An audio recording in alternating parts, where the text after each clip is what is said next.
بسم الله الرحمن الرحیم. بعد حمد بر خداوند و صلوات بر رسول علیه السلام. السلام علیکم دوستان عزیز.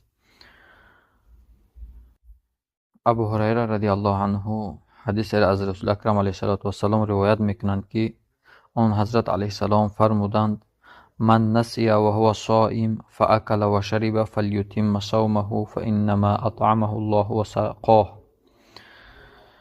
ابو هریره در این حدیثی که امام بخاری و امام مسلم الله ازشون راضی باشد روایت کردند، گفت که رسول اکرم علیه السلام گفتند هر انسانی که فراموش کند در حالی که وی روزه‌دار است، پس چیز خورد در حال روزه داشتن یا که چیز نوشید، پس روزش به اتمام برساند، دوام بدهد، زیرا یقینا که الله اون طعام داده است و الله اون نوشانده است.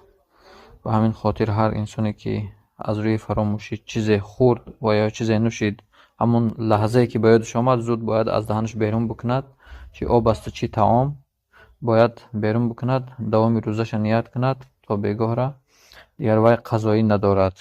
بارک الله فیکم.